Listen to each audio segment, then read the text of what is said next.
கொஞ்சம் வயசானவங்களா இருந்தாங்கன்னா அவங்க வந்து சிம்பிளாக ஒரு பேட்ச் ஒர்க் பண்ணி கொடுங்க, எனக்கு எம்ப்ராய்டிங் வேண்டாம், ஆரி ஒர்க் வேண்டாம்னா அவங்க நெக்குக்காக இது கட் பண்ண மாதிரி ஒரு சாதாரண வேஸ்ட் கிளாத்தில் வச்சு நான் தைச்சு கட்டிக்கிறேன். முதல்ல பார்த்தீங்கன்னா நீங்கள் என்ன பண்ணணும், ஒரு பேட்ச் ஒர்க் பண்ணுறீங்கன்னா நீங்கள் முதல்ல எடுத்தோன்னே சாரியிலிருந்து நீங்கள் சாரியை ஃபால்ஸும் வைக்கக்கூடாது, சேலை ஓரம் அடிக்கக்கூடாது. முதல் டிப்ஸு ஏன்னு கேட்டிங்கன்னா நம்ம ஃபைனலாக அதாவது ப்ளவுஸை ஃபுல்லாக ஃபினிஷிங் பண்ணிவிட்டு ஃபைனலில் தான் நம்ம வந்து பேட்ச் ஒர்க்குக்கு சாரியிலேருந்து கொஞ்சம் கட் பண்ணுவோம்.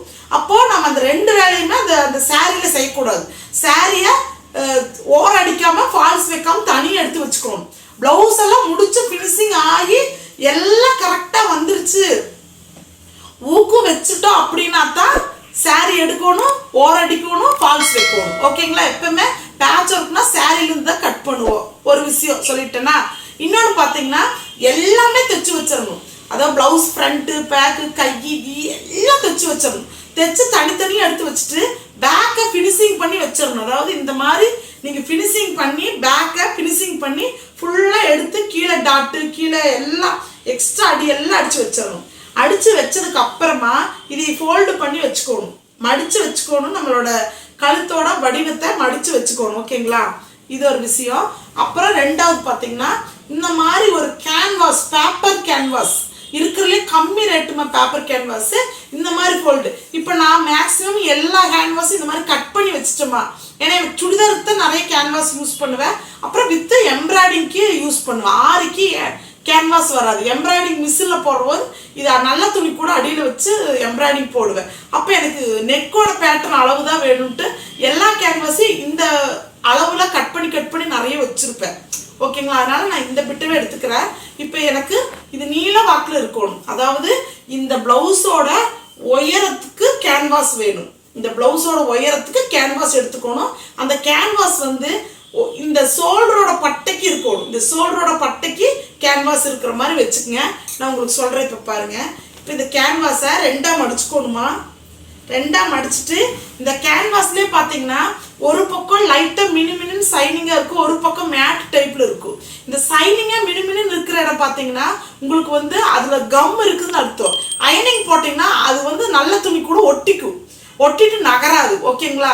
நான் மேக்ஸிமம் அயன் பண்ண மாட்டேன், குண்டூசி லைட்டாக குத்திட்டு அப்படியே தைச்சிருவேன். ஆனால் பிகினர்ஸாக இருக்கிறீங்கன்னா தயவுசெய்து அயன் பண்ணிவிட்டு ஸ்டிச் பண்ணுங்கள் பேட்ச் ஒர்க்கு. இப்போ நான் அயன் பண்ணி காட்டல, அப்படியே தைக்கிறேன். இப்போ இந்த மாதிரி ஃபோல்டு பண்ணிக்கணும். ஓகேங்களா? ஆனால் இது சன்னமாக இருக்குது, இதை விட இன்னும் கொஞ்சம் இவ்வளோ இருக்கணும், அகலம் இவ்வளோ இருக்கணும். என்கிட்ட இவ்வளோதான் இருக்குதுன்னு அப்படியே காட்டுறேன். இப்போ பார்த்தீங்கன்னா இதை மடித்து வச்சுக்கணும். உங்களுக்கு தெரியலன்னா காட்டு சொல்லுங்கள், நான் கரெக்டாக வீடியோ பண்ணிக்கிறேன். இப்போது இந்த ப்ளவுஸோட ஒயர் இருக்குது பார்த்தீங்களா, உங்களோட பேட்ச் ஒர்க்கு இந்த ப்ளவுஸோட உயரத்தில் குட்டியாக தான் அமையணும். ப்ளவுஸோட உயரத்துக்கு கீழே போகக்கூடாது. அப்போது நீங்கள் கேன்வாஸை சமமாக கட் பண்ணிவிட்டு எது வரைக்கும் நீங்கள் டிசைன் கொடுக்குறீங்க அப்படிங்கிறது பார்த்துக்குங்க. எனக்கு வந்து இந்த ப்ளவுஸில் இந்த அளவு மட்டும் இருந்தால் போதும். அதாவது பார்த்துக்குங்கம்மா, இந்த ப்ளவுஸோட உயரத்தில் பாதி தான் நான் கேன்வாஸ் எடுக்கிறேன், மீதிக்கு கேன்வாஸ் வைக்கல. ஓகேங்களா? இந்த இடம் இது ஒரு டிப்ஸு. அப்புறம் இந்த கழுத்து வந்து நல்லா சமமாக இந்த கேன்வாஸில் இந்த ஷோல்டரோட பாதி இருந்தால் போதும். எனக்கு ஷோல்டரோட பாதி கேன்வாஸ் இருந்தால் போதும், முழுசாக இருக்கக்கூடாது. ஏன்னா முழுசு இருந்தால் அந்த தெரிய மாட்டேங்குங்களா. இப்போ பாப்பா இது கொஞ்சம் ஓகேங்களா? இப்போ பார்த்தீங்கன்னா நாம இந்த ஷோல்டரோட பாதியில் தான் நான் கேன்வாஸ் எடுத்துருக்கிறேன். இந்த கழுத்தோட உயரத்தில் பாதி கேன்வாஸ் எடுத்துருக்கிறேன். ஓகேங்களா? இப்போ கழுத்தை தைச்சு ஃபினிஷிங் பண்ணி எடுத்துட்டீங்க, நீ மடித்து ஃபோல்டு பண்ணிட்டீங்க. ஓகேங்களா? இப்போ நான் வந்து இது தெரிகிற மாதிரி இந்த மார்க் வச்சு மார்க் பண்ணுறேன். இப்போ பாருங்கள், இந்த ஷோல்டர்லேருந்து இங்கே எப்பவுமே இப்போ இது கொஞ்சம் உயரமாகவே ட்ராயிங் பண்ணிக்கிங்க, கொஞ்சம் உயரமாகவே ட்ராயிங் பண்ணிக்கங்க. ஏன்னா அது வெட்டிங் கூட வீசிடலாம். ஏன்னா திடீர்னு பத்தாம் போச்சுன்னா அப்புறம் நம்ம கீழே இருக்குன்னா மேலே ஒரு பிட்டுக்கு கேன்வாஸ் இல்லாமல் போயிடும். அதனால் ஒரு பிட்டு மேலேயே பண்ணிக்கிங்க. இப்போ ட்ராயிங் பண்ணுறேன் நான். இப்போ நேராக வச்சு கழுத்தோட அளவுக்கு கரெக்டான அளவுக்கு. ஓகேங்களா? இந்த கழுத்தோட வடிவத்துக்கு நான் மார்க் பண்ணிட்டேன். இப்போ நான் இந்த துணி எடுத்துடுறேன். ஓகேங்களா?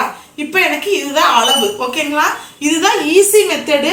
இப்போ நீங்கள் கழுத்தில் ஏகப்பட்ட டிசைன் இருக்குது, அந்த டிசைனுக்கெல்லாம் ஒரே ஃபார்முலா, ஈஸியான மெத்தட் இது. இதுலேயே கொஞ்சம் கஷ்டமான மெத்தட் இருக்குது, அது நீங்கள் நிறையா சேனல்லாம் பார்ப்பீங்க. அது அவங்க என்னென்னமோ பண்ணுவாங்க, அதெல்லாம் உங்களுக்கு சத்தியமாக புரியவே புரியாது. ஏன்னா எனக்கே பார்த்தா என்னடா பண்ணுறீங்க அப்படிங்கிற மாதிரி இருக்கும். அப்புறம் அது பார்த்து வச்சுக்கலாமேன்னு பார்க்குறது, ஆனால் அது நிஜமாக புரியாது. என்னோடய ஃபார்முலா தான் எனக்கு இது ஈஸி மெத்தட். ஓகேங்களா? இப்போ பார்த்தீங்கன்னா இதுலேயே பார்த்தீங்கன்னா நீங்கள் கர்வாக கொடுக்கலாம், இல்லை எனக்கு இங்கேருந்து பிளைனாக கொண்டு வந்து இந்த இடத்துல மட்டும் டிசைன் கொடுக்குற, இல்லை இங்கேருந்தே எனக்கு டிசைன் கொடுக்குறேன்னா வரைஞ்சி மட்டும் காட்டுற பாருங்க. இப்போ இங்கேருந்து டிசைன் கொடுக்குறதுனா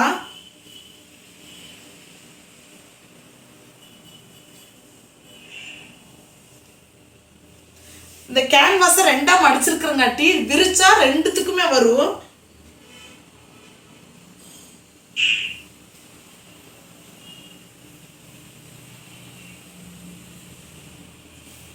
இந்த மாதிரி டிசைன். ஓகேங்களா?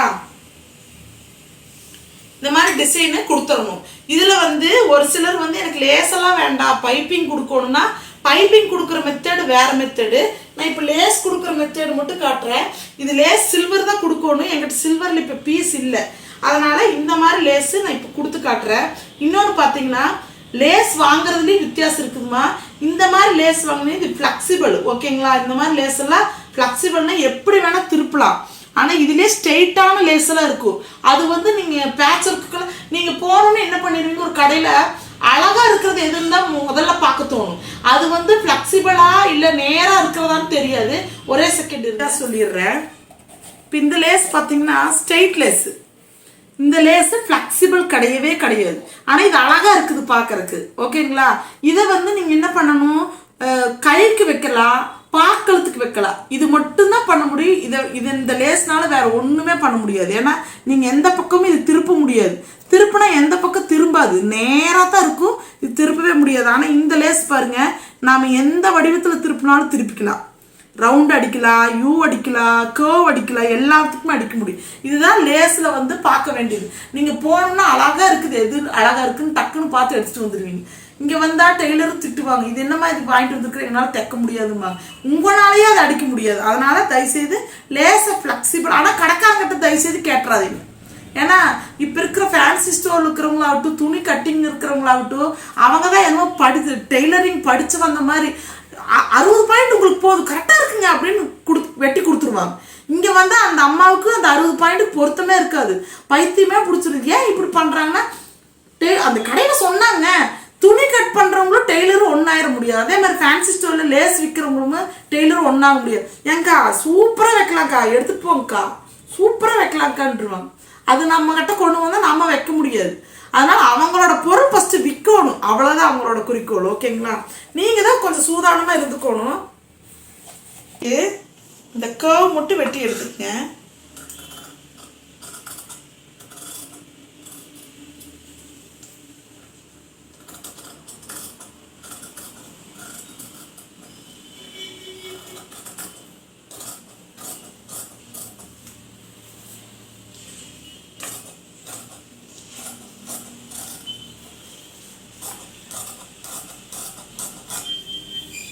எடுத்துட்டு வெட்டிட்டு பாருங்க. இப்போ இந்த மாதிரி ஒரு வேஸ்ட் கிளாத்னா, நான் இது வேஸ்ட் கிளாத்தா பார்க்குறேன். நீங்கள் பேட்ச் இருக்கணும் உங்கள் சேரீ. இப்போ இது ப்ளவுஸு, இது சேரீன்னு வச்சுக்கோங்க. இதில் வந்து இது பொருந்தணும். நீங்கள் எடுத்த டிசைன் இதில் பொருந்தி வரணும். அப்போ நீங்கள் இது பொருந்துதான்னு பார்த்துக்கணும். இங்கே பொருந்துதான்னு பார்த்துக்கணும். இப்போ விரிச்சிங்கன்னா இது இங்கே கரெக்டாக இருக்குதா, இந்த இடத்துல செட் ஆகுதா அப்படின்னு பார்க்கணும். பார்த்து பொருந்தலைன்னா இதே ஒட்டு கொடுக்கணும்.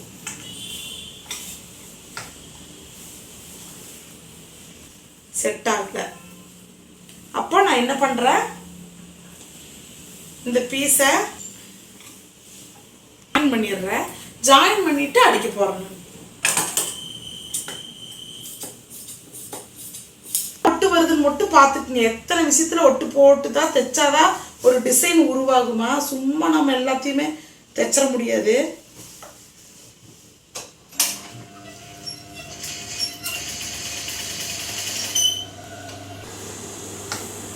இது நல்லா ப்ராடா வந்துருச்சு. இப்போ இந்த பக்கம் கெட்ட பக்கம் தான் வச்சுக்கணும். இந்த பீஸ் பாருங்க, இப்போ கரெக்டாக இருக்குங்களா, ஒட்டு வந்துருச்சா. இப்போ இது சென்ட்ரு, இந்த ஒட்டு பகுதி சென்டராக வச்சுக்கணும். வச்சுட்டு இப்போ நாம் இது தைக்கணும், இதில் தைக்கணும், இந்த பீஸில் தைக்கணும். அப்போ இது நேரம் வை, ஓரமாக மட்டும்தான் தைக்கணுமா?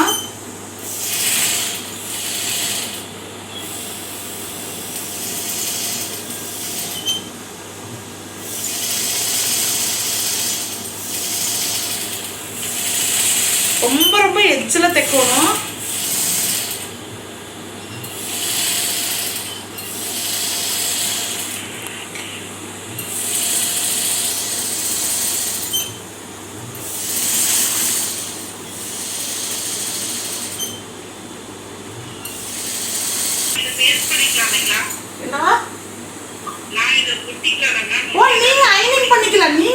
பண்ணிக்கலாமா? எனக்கு வந்து நான் அயனிங் பண்ணதில்லை. நீங்கள் என்ன பண்ணுறீங்கன்னா இந்த ஒரிஜினல் துணி கூட வச்சு அயன் பண்ணிடுங்க.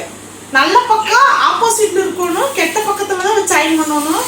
அதே கொஞ்சம் கவனமாக பார்த்துக்குங்க. ஒரு சிலர் நிறைய தப்பு பண்ணிடுங்க. இப்போ நான் அயன் கட் பண்ணி எடுத்துட்டோமா?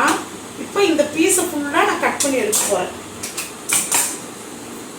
இது எனக்கு எதுவுமே தேவைப்படாது.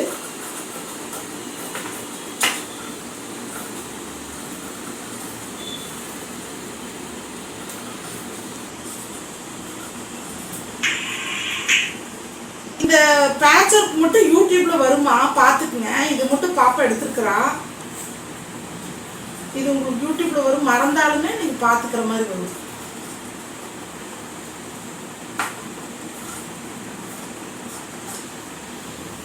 இப்போ பாருங்க, நான் தைச்சு இந்த டிசைன் எடுத்து வச்சுட்டேன். இப்போ இது ரெண்டா மடிக்கிறேன். இது ரெண்டா மடிச்சுட்டு இந்த பார்ட்டு, இந்த கழுத்து போசனை வெட்டி எடுக்கிறேன்.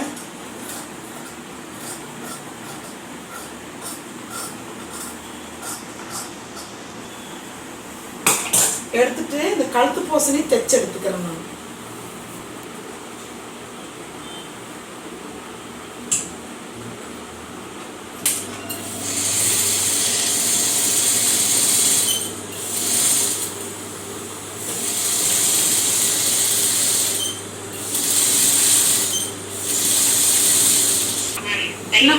என்னம்மா என்னம்மா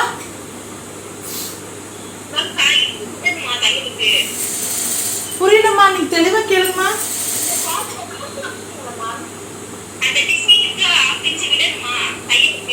தையலுக்கு இதுக்கெல்லாம் விடக்கூடாது. நான் சொல்லவே இல்லையே, 1/2 இன்ச் இதுக்கு விடவே இல்லையே. நான் சொல்லணுமா? நான் விடுங்கன்னு சொன்னா மட்டும்தான் வரும். இது எதுக்கு தையலே வராது. இது மேலதான் தையல் ஒரு கீழே தையல் வராது. இப்போ பாருங்க, இந்த டிசைன் வந்துருச்சு. இப்போ நான் இந்த கழுத்துல இப்படி எப்படி வைக்க போறேன்னு மட்டும் பாருங்க. நீங்க என்ன பண்றீங்க, இப்படி வைக்கிறீங்க. கழுத்துல எந்த இடத்துல வருதோ அந்த இடத்துல வச்சுட்டு நடு சென்டரை ஃபர்ஸ்ட் பாயிண்ட் பண்ணி இங்க வச்சுட்டு ஒரு குண்டூசி குத்திருக்கு. ஃபர்ஸ்ட் இதுக்கு குண்டூசி தான் குத்திட்டு நெக்ஸ்ட் இந்த பார்ட்டெல்லாம் தைக்கிற போது அப்படியே தைக்க அது கரெக்டாக வந்துடும் பொசிஷன். இப்போ நான் தைக்க போகிறேன். சென்டர் மட்டும் குண்டூசி குத்திக்கிங்கம்மா, நகராம இருக்கிறதுக்கு.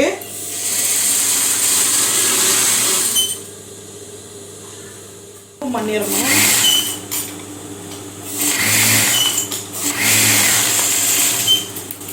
இப்போ நான் பண்ணிட்டேனுங்களா? இப்போ இந்த குண்டூசி எடுத்துடணும். எடுத்துட்டு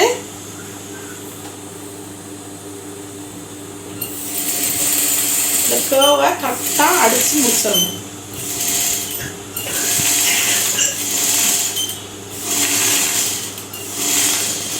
இதுலேயே இப்போ இந்த கலர் எனக்கு கொஞ்சம் டார்க்காக தெரியுது அப்படின்னா நீங்கள் இது சில்வரில் பேஸாக வர்றங்காட்டி நீங்கள் என்ன பண்ணலாம், சில்வர் கிளாத்து ப்ளைனாக அந்த கிளாத் எடுத்து சில்க் காட்லேயே சில்வர் எடுக்கலாம். இல்லை வேறு ஏதாவது மெட்டீரியல் இருந்தனாலும் எடுத்து அதையும் கூட நீங்கள் கொடுத்தீங்கன்னா ஹைலைட்டாக வரும்.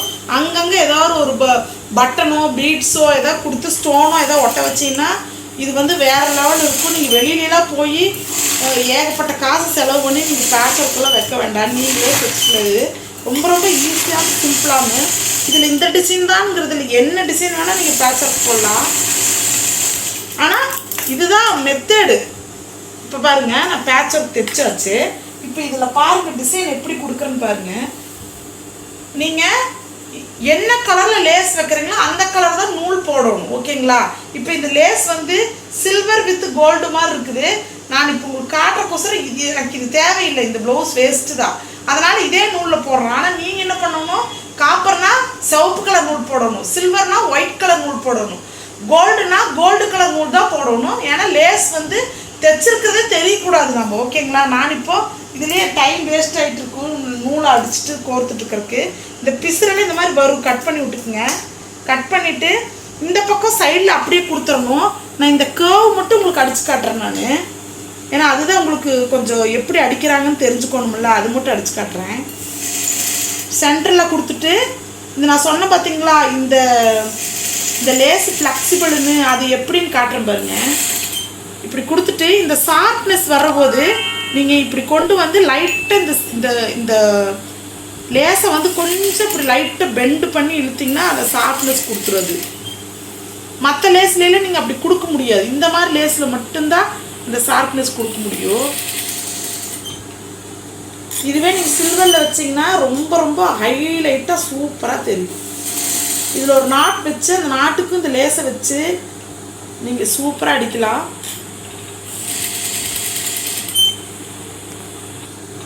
வாங்குற ஹோஸ் ஃப்ளெக்சிபிளாக பார்த்து வாங்கிட்டு வாங்க. எப்படி இருக்குது பார்த்தீங்களாம்மா, எவ்வளோ அழகாக இருக்குது பாருங்கள். இதுவே இதை அடித்து முடிச்சோன்னா நான் இந்த பக்கம் அடித்து காட்டுறேன் பாருங்கள். ரொம்ப கஷ்டமெல்லாம் இல்லை, கொஞ்சம் அயனிங் பண்ணி அதெல்லாம் பண்ணுறக்கு. இதுக்கு வந்து பேட்ச் ஒர்க்கு மட்டும் தனியாகவே 300 ரூபா 250 ரூபா இப்படி வாங்குவோம். நான் அவ்வளோ வாங்குவேன். மற்றவங்களாம் வந்து அதுக்குன்னே தனி ஒரு ஜாக்கெட்டோட ரேட் வாங்குறாங்க, இதை விட ஜாஸ்தியாகவும் வாங்குறாங்க. அது கேள்விப்பட்டேன், நான் தெரிஞ்சுக்கல நான். ஆனால் பின்னாடி சூப்பராக இருக்குது. இது துவைச்சிக்கலாம், எந்த வித இதுவும் வராது உங்களுக்கு. அந்த லேஸை வந்து நான் என்னோடய இஷ்டத்துக்கு எந்த மெத்தேடு வேணால் கொண்டு போவேன். அது அழகாக என்னோடய இஷ்டத்துக்கு வருது பாருங்கள். இந்த மாதிரி லேஸ் மட்டும்தான் என்னோடய இஷ்டத்துக்கு வரும். நீங்கள் இன்னும் டெம்பரான இருக்கிற லேஸ்டெல்லாம் வாங்கிட்டிங்கன்னா அது உங்கள் இஷ்டத்துக்கு வராது.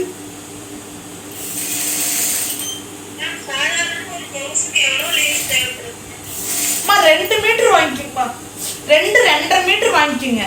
ஏன்னு கேட்டீங்கன்னா கொஞ்சம் வேஸ்ட் ஆக தான் செய்யும். இருந்தாலுமே அந்த வேஸ்ட் ஆகிறத நீங்கள் நாட்டுக்கு வச்சுக்கலாம். நாட்டில் கீழே வந்து குஞ்சம் மாதிரி வைப்பீங்க தெரியுமா, அந்த குஞ்சத்துக்கும் கூட அந்த லேஸ் வச்சுக்கலாம்.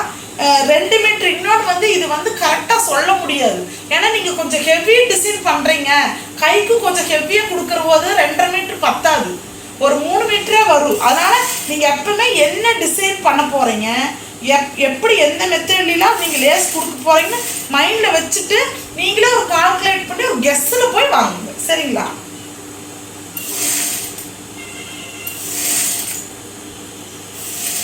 நான் வச்சுருக்கங்காட்டி எல்லாத்துக்குமே ரோலாகவே வாங்கி வச்சுருக்குறேன். பெரிய பெரிய ரோலாகவே வாங்கி வச்சுட்டுன்னா எனக்கு வந்து அதுதான் யூஸ் பலனு.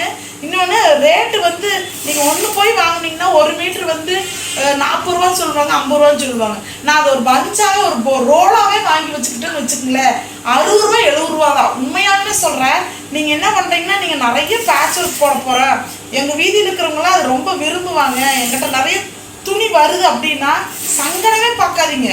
ஒரு 500 ரூபாய் இறக்கிருங்க. அதுக்குள்ளே ஒரு 500 ரூபாய்க்கு போய் லேஸ் மட்டும் இந்த மாதிரி சின்ன சின்ன லேஸு, கொஞ்சம் டிசைன் லேஸு, பூ மாதிரி இருக்கிற லேஸ் எல்லாம் அழகாக நீங்கள் வாங்கிட்டு வந்துடலாம். வாங்கிட்டு வந்துட்டு நீங்கள் என்ன பண்ணலாம், அந்த லேஸை வச்சுக்கிட்டிங்கன்னா நீங்கள் வெளியில் சும்மா வேண்டாம், அந்த கடைக்கு போகாமல் அது இதுகளையுமே வச்சு நீங்கள் தைச்சிக்கலாம். வெளியில் போனோம்னா உங்களுக்கு அதில் தனியாக இதில் நீங்களே லேஸ் வாங்கி வைக்கிற மாதிரி இருந்ததுன்னா உங்கள் கிட்ட இருக்கிற லேஸ்னா லாபம் ரொம்ப ஜாஸ்திமா. ரோல் வந்து கிட்டத்தட்ட எத்தனையோ ப்ளவுஸுக்கு வச்சு மிச்சம் தான் வச்சுருக்கிறேன் நான். வருது அப்படின்னு நீங்கள் நினச்சிங்கன்னா நீங்கள் என்ன பண்ணணும், ஒரு குஞ்சம் வாங்குறீங்கல்ல, குஞ்சம் பின்னாடி தொங்க விடுற குஞ்சம், அதுவும் போய் ஒரு பஞ்ச் வாங்கின்னு வச்சுக்கோங்களேன், உங்களுக்கு ஒரு குஞ்சம் வந்து 50 ரூபா தான் வரும். இதுவே நீங்கள் சிங்கிளாக போய் வாங்கினீங்கன்னா 80 ரூபா சொல்லுவாங்க, 30 ரூபா 40 ரூபா லாபம் வச்சு கொடுப்பாங்க. நீங்கள் ஒரு கோல்டில் ஒரு பஞ்சு, சில்வரில் ஒரு பஞ்சு, காப்பரில் ஒரு பஞ்சு வாங்கி வச்சுக்கோங்க. கொஞ்சம் நம்ம செலவு. இப்போ பாருங்க, இது வச்சுட்டேன், இதுக்கப்புறம் நான் இங்கேயே வச்சு காட்டுறேன் பாருங்க.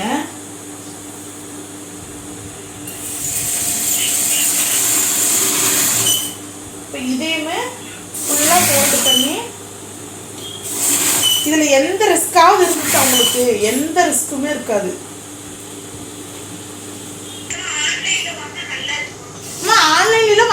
தயவுசெய்து நீங்கள் எந்த ஊரில் இருக்கிறீங்களோ அந்த ஊரில் வந்து உங்கள் ஊரில் வந்து டவுன் ஹால்னு ஒரு ஏரியா இருக்குது தெரியுங்களா, பட்டன் ஹவுஸ் எல்லாம் இருக்குது தெரியுங்களா, அது ஹோல்சேல் கடையில் தான் போய் வாங்கணும். நீங்கள் ரீட்டைல் கடையில் போய் வாங்கினீங்கன்னா நிச்சயமாக உங்கள் தலையில் துண்டை தான் கமுத்துவாங்க. ஹோல்சேல் கடைன்னு ஒன்று இருக்குது பாருங்க. நீங்கள் எந்த ஏரியா எந்த ஊருக்கு தெரியாது, ஒவ்வொருத்தரும் ஒவ்வொரு ஊரில் இருக்கிறீங்க. தயவுசெய்து உங்கள் ஏரியாவில் இருக்கிற அந்த மொட்டை வியாபாரிகள்லாம் வச்சுருப்ப இந்த ஹிந்திக்காரங்களாம் இருப்பானுங்க பாருங்க, மொத்தமாக பஞ்சாக அப்படியே வச்சுருப்பானுங்க. தயவுசெய்து ஆன்லைன்லாம் வாங்காதீங்க. ஆனால் ஒரு சிலர் வாங்கலாம், ஒரு சிலர் வந்து மீஷோவில் போட்டால் கொஞ்சம் நல்லா தான் வருது.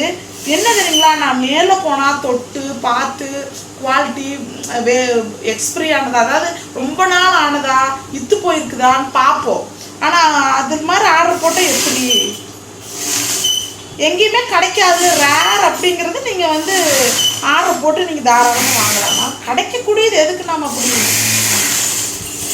உங்களுக்கு இது ஒரு தொழில், நீங்கள் சம்பாதிக்க போகிறீங்க அப்படின்னா அதில் எவ்வளோ நீங்கள் ஜாக்கிரதையாக இருக்கணும். ஏன்னா உங்கள்கிட்ட நீங்கள் ஒன்று தைச்சு கொடுக்குற போது உங்கள்கிட்ட தைச்சு வாங்கிட்டு போகிற கஸ்டமர் வந்து மீண்டும் வந்து அவங்கக்கிட்ட வாங்கினது ப்ளவுஸு நல்லா இருக்குது, லேஸ் எல்லாம் கருக்கவே இல்லை, சூப்பராக இருக்குது, பிக்கவே இல்லை அப்படின்னு அவங்களுக்கு ஒரு அந்த எண்ணம் வரணுங்க. பாரு எப்படி இருக்குது பேட்ச் ஒர்க்கு. இந்த மாதிரி நீங்களும் தைச்சு போடணும். ஓகேங்களா. இப்போ நான் வந்து சில்வர் வித் கோல்டு கொடுத்தங்காட்டி இது எவ்வளோ ஹைலைட்டாக தெரியுது பாருங்க. இந்த மாதிரி நீங்கள் சின்ன சிம்பிள் தான், ஆனால் ஒர்க்கு பார்த்தீங்களா எவ்வளோ கிராண்டு. ரொம்ப ஈஸி மெத்தட் தான். கேன்வாஸ் வச்சு நீட்டாக தைச்சிருக்கிறேன். இப்போ இதில் பார்த்தீங்கன்னா நம்மளோட சேனலில் வந்து ஹேண்ட்லேயே ஆரி ஒர்க் சொல்லி கொடுத்துருப்பேன். அதில் ஒரு பீடு ஆரி ஒர்க் சொல்லி கொடுத்துருப்பேன் பாருங்க. 5 பீடு வச்சு ஒரு ஆரி ஒர்க் பண்ணுற மாதிரி. அந்த 5 பீடு வந்து இங்கொன்று இங்கொன்று இங்கொன்று இப்படி இப்படி இப்படி இப்படி அங்கங்கே கொடுத்துட்டிங்கன்னா ரொம்ப ரொம்ப ஹைலைட்டாக இருக்கும். அதே மாதிரி இதில் ஒரு சின்ன டிப்ஸ் சொல்லிடுறேன். இப்போ நீங்கள் கழுத்துக்கு இதை கொடுத்துட்டீங்க, ஓகேவா. இப்போ கைக்கு பார்த்தீங்கன்னா அதே மாதிரி இங்கிருந்து பட்டையாக வந்து இப்படி கோவு மாதிரி இங்கே கொண்டு வந்து கைக்கு கொடுத்துட்றீங்க, லேஸ் கொடுத்துட்றீங்க. ஃப்ரண்ட்டுக்கு கொடுக்கக்கூடாதுமா. ஃப்ரண்ட்டுக்கு வெறும் லேஸ் இந்த ஒர்க் இருக்குது இல்லைங்க, இந்த லேஸ் கொடுத்துருக்குறீங்களா, இந்த மாதிரி இந்த லேஸை வெறும் ஃப்ரண்ட்டில் இந்த ஒரே ஒரு செயின் மட்டும்தான் கொடுக்கணும். நீங்கள் நிறைய பேர் நிறைய தப்பு பண்ணிடுவீங்க. பேக்குக்கு ஒரு பெரிய பேட்ச் ஒர்க் வச்சுருவீங்க, அதே பேட்ச் ஒர்க்கை கட்டிங் போட்டு ஃப்ரண்ட்லி கொடுத்துருவீங்க. அப்போ உங்கள் ப்ளவுஸ் வந்து உங்களுக்கு ப்ளவுஸ் வந்து கம்ஃபர்டபுளாக இருக்காது. அதனால் தயவுசெய்து நீங்கள் வந்து ஃப்ரண்ட்டுக்கு லேஸ் மட்டும்தான் கொடுக்குறீங்க, ஓகேவா. லேஸ் மட்டும்தான் கொடுக்குறீங்க, லேஸை தவிர்த்து பேட்ச் ஒர்க்கு கொடுக்கக்கூடாது. பேக்குக்கு கைக்கு மட்டும்தான் பேட்ச் ஒர்க் கொடுக்கணும், ஓகேங்களா. இதுதான் என்னோட டிப்ஸு. உங்களுக்கு இந்த கிளாஸ் எப்படி இருந்துன்னு தெரில. ஏதாவது உங்களுக்கு டவுட்டோ இல்லை நான் ஏதாவது தப்பு பண்ணியிருக்கேன்னா ஏதாவது சொல்லுங்கள். நான் அடுத்த கிளாஸ்க்கு வரவங்கிட்ட அது பண்ணாமல் பார்த்துக்கிறேன்.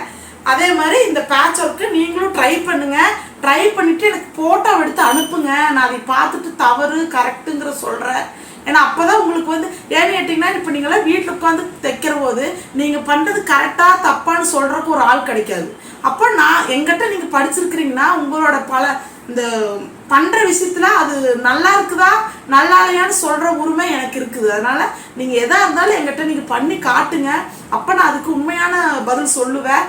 நீங்கள் ஃபோன் மட்டும் பண்ணாமல் நீங்கள் வாட்ஸ்அப்பில் எதாக இருந்தாலும் கேளுங்க, டக்குன்னு அதுக்கு ரிப்ளை வந்துடும், ஓகேங்களா. நீங்கள் வந்து பயந்துக்காதீங்க, தயங்காதீங்க, உங்களோட வேலையை செவ்வனே செய்யுங்க, ஓகேங்களா. நீங்கள் என்ன